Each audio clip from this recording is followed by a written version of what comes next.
Good morning and welcome to Passion Sunday at Bethany. We've got something pretty special in store for you this morning. So I just kind of want to guide you through it just a little bit. If you'll notice, there's some congregational participation throughout this service. And those are the things that are in bold. So on the second page, you'll notice some words in bold. That is you. You are the crowd. So please participate in those moments. Also, we have another moment, I think, on page, 6. So just kind of make note of those. We are all hands on deck. We are all together in this morning, and it's going to be a wonderful, wonderful service. Also to note, there are the please stand, and I may not announce all of those, so just kind of be aware that when it says please stand, please be seated, to make note of those things.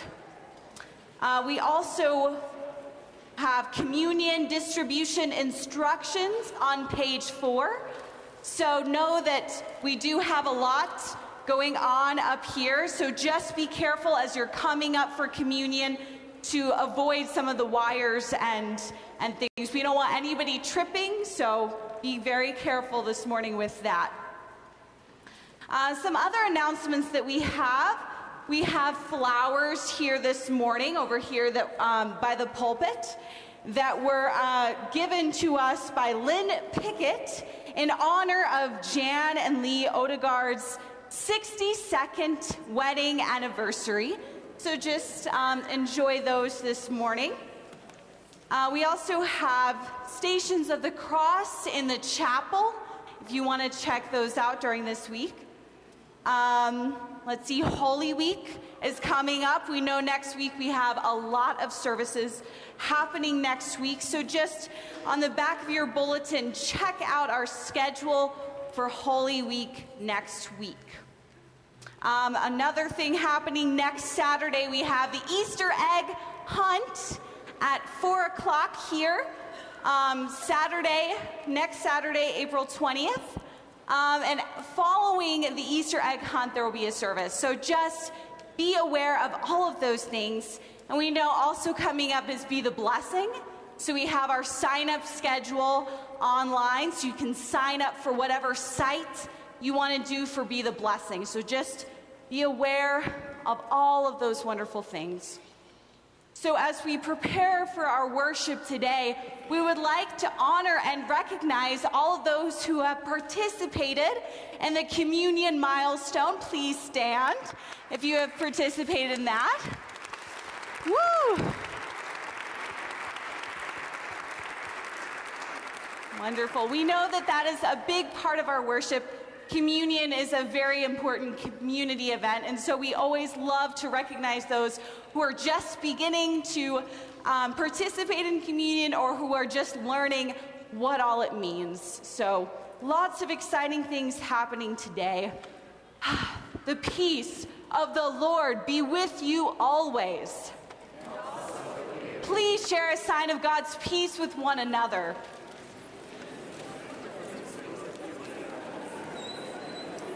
Peace.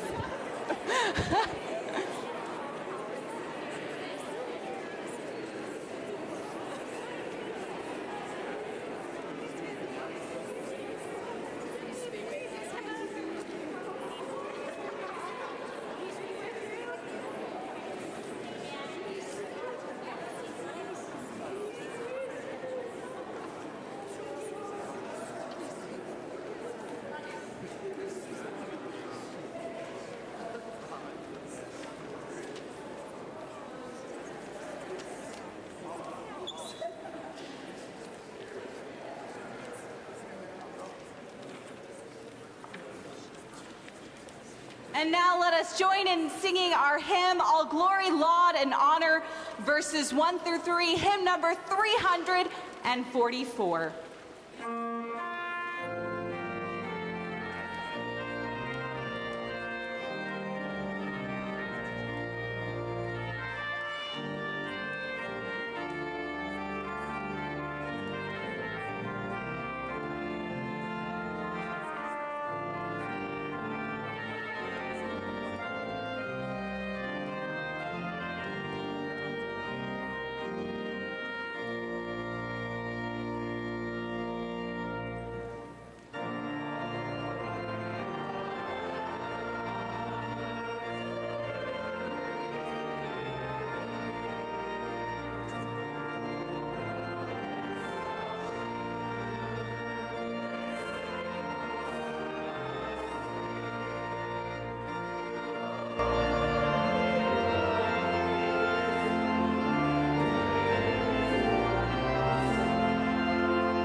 Forrest. And good morning to all of you as you are here to attend today's parade. Yes, good morning. It's great to be together with you, Lisa, as we take part in this grand event. So what's already been happening this morning? People have been very busy. As word has spread about Jesus' upcoming arrival, people have been cutting palm branches. Someone brought this to me. Yes, and Jesus' disciples have been busy. A few of them arrived just a bit ago. From the buzz I'm hearing, it sounds like Jesus is close.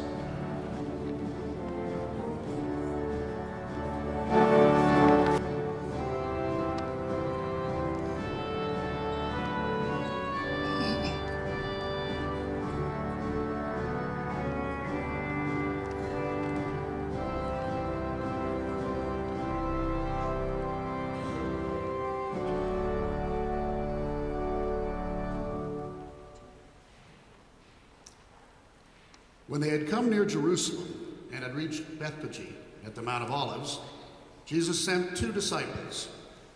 Go into the village ahead of you, and immediately you will find a donkey tied and a colt with her.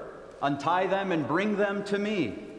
If anyone says anything to you, just say this: the Lord needs them, and he will send them immediately. This took place to fulfill what had been spoken through the prophet. Tell the daughter of Zion, look, your king is coming to you, humble and mounted on a donkey, on a colt, the foal of a donkey. The disciples went and did as Jesus had directed them. They brought the donkey and the colt and put their cloaks on them, and he sat on them. A very large crowd spread their cloaks on the road, and others cut branches from the trees and spread them on the road. The crowds that went ahead of him and that followed were shouting, Hosanna to the Son of David. Blessed is one who comes in the name of the Lord. Hosanna in the highest heaven. When he entered Jerusalem, the whole city was in turmoil, saying, "Who is this?" The crowds were saying, This is the prophet Jesus from Nazareth in Galilee.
Well, this is certainly festive.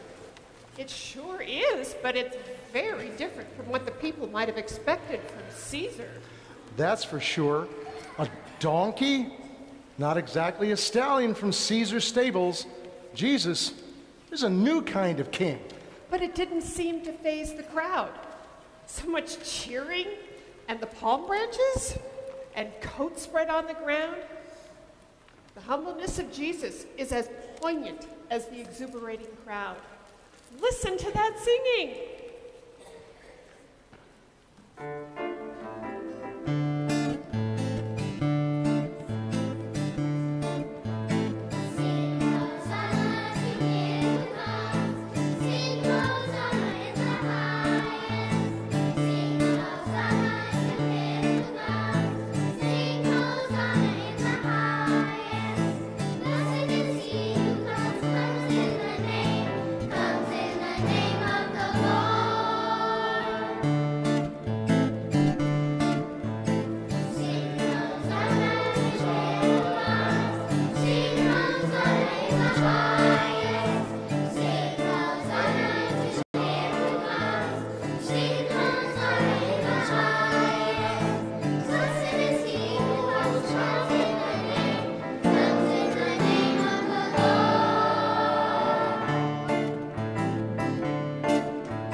Jesus entered the temple and began to drive out those who were selling and those who were buying in the temple.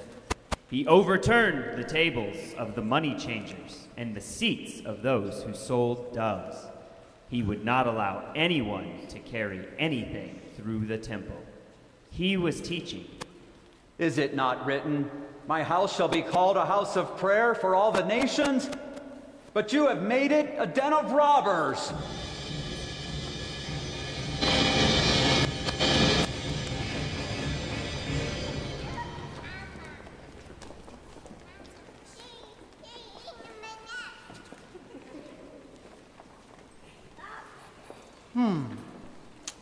I guess it's not a surprise that Jesus would go to the temple. But overturning the tables? What a mess! Something you don't see every day for sure. And those chief priests didn't seem too happy either. Well, he's certainly making a scene. I wonder what he's thinking. I know. I mean, den of robbers. Is that really what he thinks the temple's become?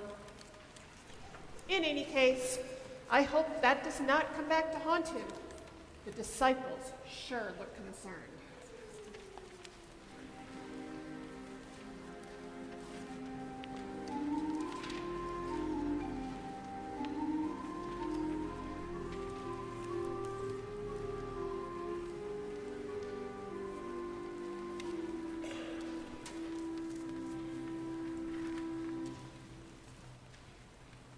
Now the festival of unleavened bread, which is called the Passover, was near. The chief priests and the scribes were looking for a way to put Jesus to death, for they were afraid of the people. Then Satan entered into Judas, called Iscariot, who was one of the 12. He went away and conferred with the chief priests and the officers of the temple police about how he might betray him to them. They were greatly pleased and agreed to give him money. So he consented and began to look for an opportunity to betray him to them when no crowd was present.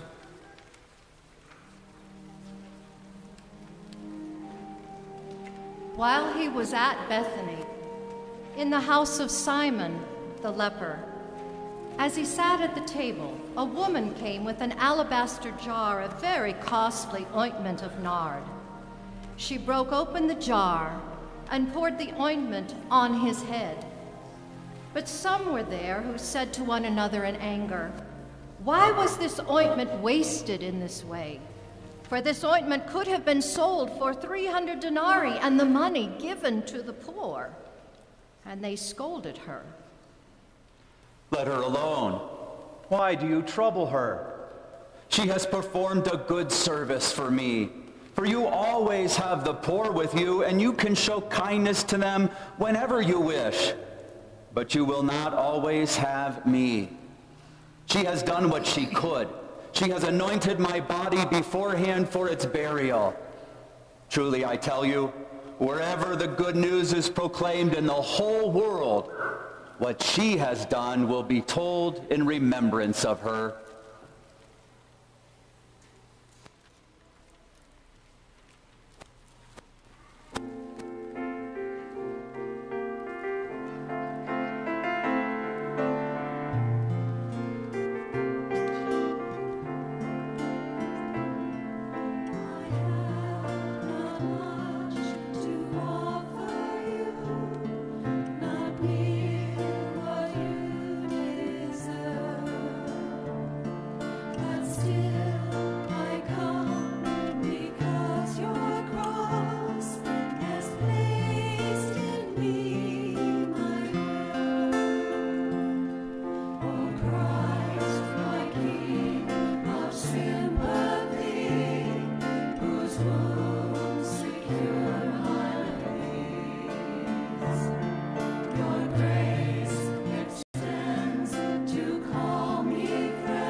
stand here unashamed.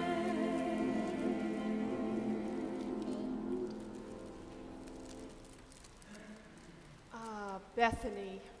It's nice that Jesus has a place he can go and relax. Good friends, food's probably pretty good, and just far enough from the city to not feel pressure. Yes, but what's up with that ointment? It's pretty extravagant. Yes, but Jesus just has a way of making people feel special. That woman is going to remember this forever. No doubt. Well, it's almost time for Passover. You know, the ancient Jewish festival. How do you think Jesus will celebrate? I bet he'll go back to the temple. Actually, this just in. It looks like Jesus will be celebrating in a quieter setting with just his disciples.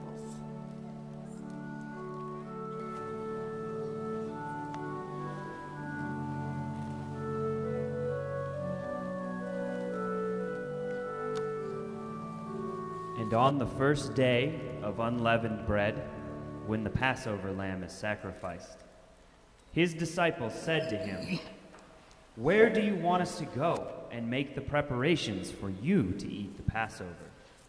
So he sent 2 of his disciples.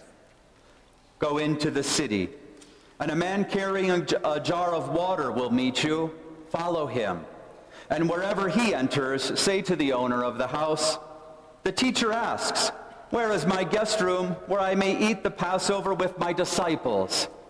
He will show you a large room upstairs, furnished and ready. Make preparations for us there." So the disciples set out and went to the city and found everything as he had told them, and they prepared the Passover meal.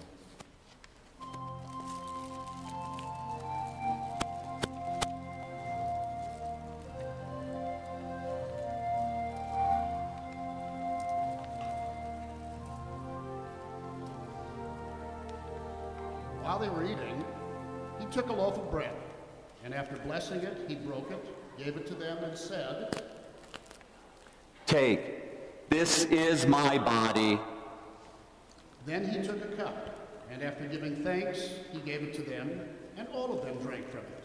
He said to them, "This is my blood of the covenant, which is poured out for many. Truly I tell you, I will never again drink of the fruit of the vine until that day when I drink it new in the kingdom of God."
Well, that was an intimate dinner.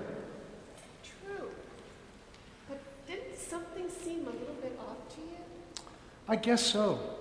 Jesus did seem to be withdrawing a bit. Yes, but Judas seemed quite agitated. He even left early. Oh, it looks like it's wrapping up. The rest of the disciples are leaving with Jesus. I wonder where they're going.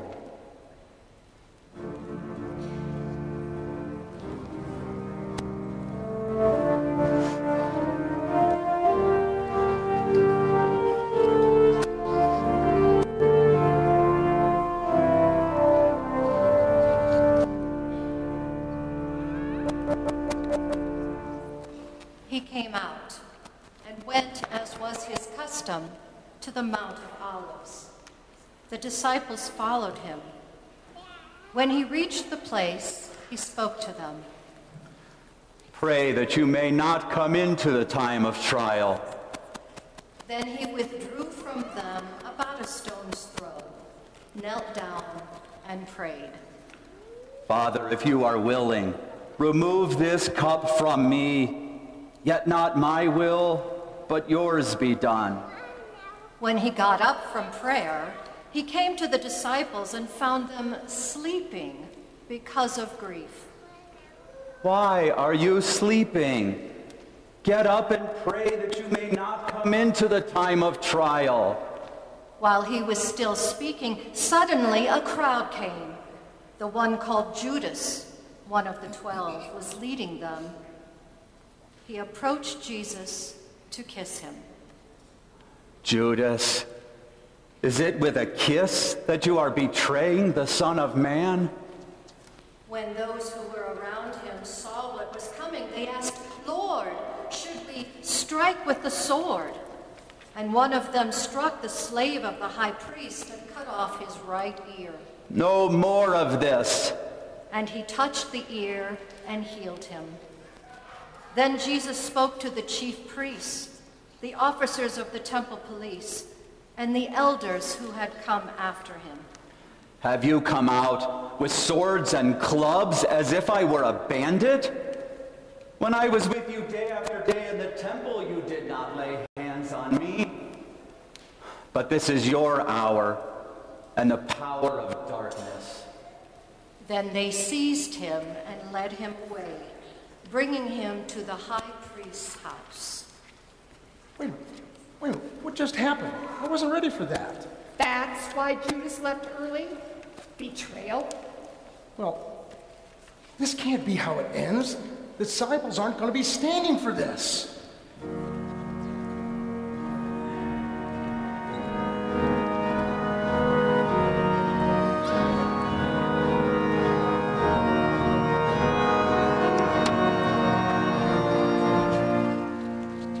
But Peter was following at a distance.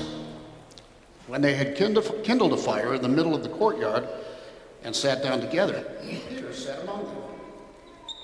Then a servant girl, seeing him in the firelight, stared at him and said, "This man was also with him." But he denied it, saying, "Woman, I do not know him." A little later, someone else, on seeing him, said, "You also are one of them." But Peter said, "Man, I am not." Then about an hour later, still another kept insisting, "Surely this man also was with him, for he is a Galilean." But Peter said, "Man, I do not know what you are talking about." At that moment, while he was still speaking, the cock crowed. The Lord turned and looked at Peter. Then Peter remembered the word of the Lord, how he had said to him, "Before the cock crows today, you will deny me 3 times." And he went out and wept bitterly. What just came over Peter? If he is not willing to come to Jesus' defense, who will?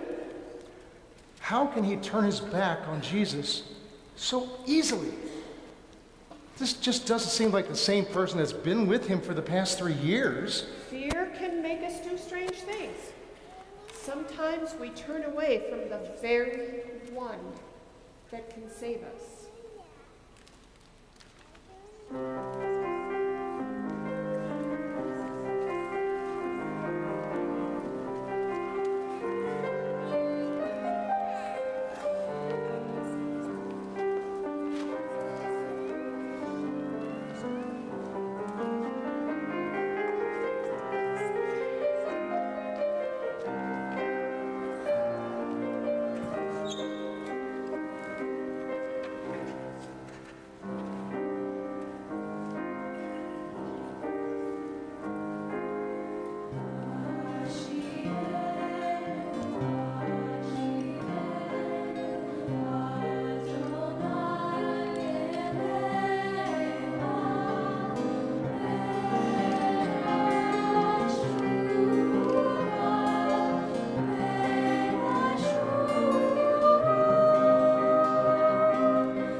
When morning came, all the chief priests and the elders of the people conferred together against Jesus in order to bring about his death.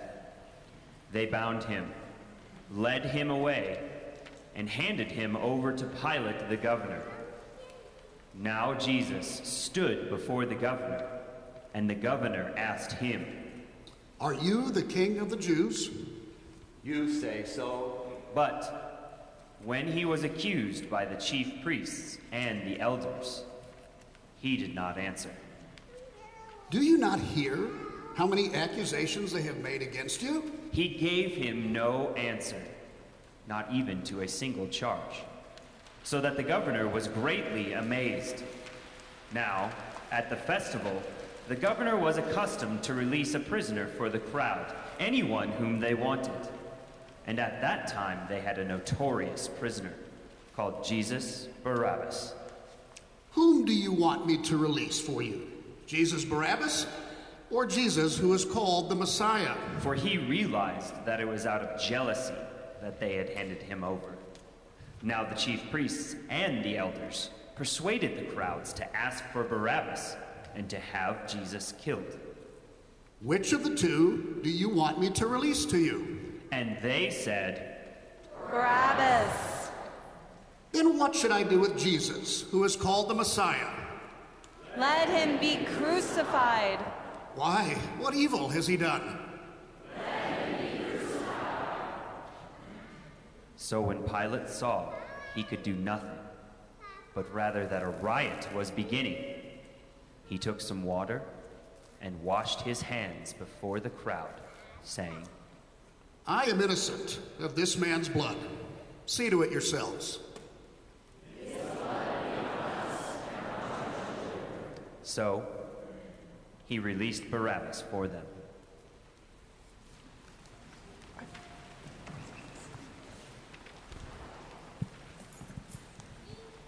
What are all of you doing? Boris, calm down.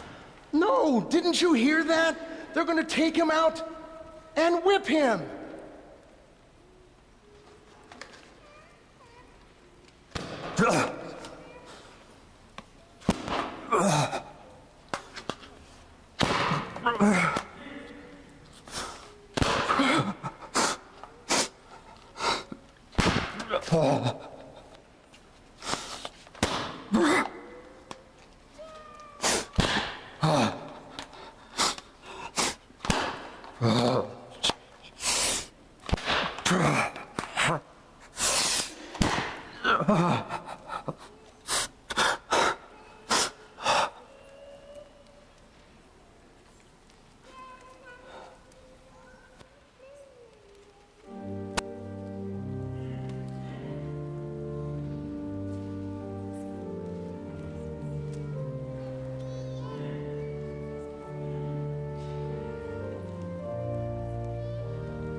And the soldiers wove a crown of thorns and put it on his head. And they dressed him in a purple robe. They kept coming up to him and saying, "Hail, King of the Jews!" and striking him on the face. After mocking him, they stripped him of the robe and put his own clothes on him. Then they led him away to crucify him.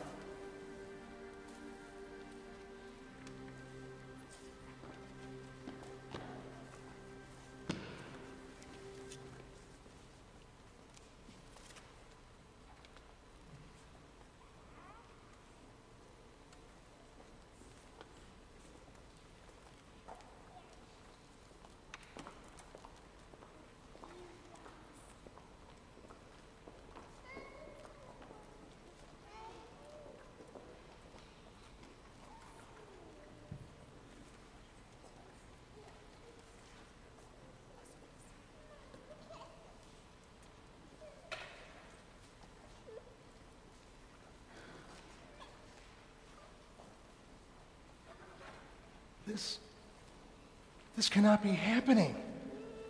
God, someone has to do something. I thought we were here to celebrate. Weren't we just singing hosannas? How did this turn so quickly? And who's to blame?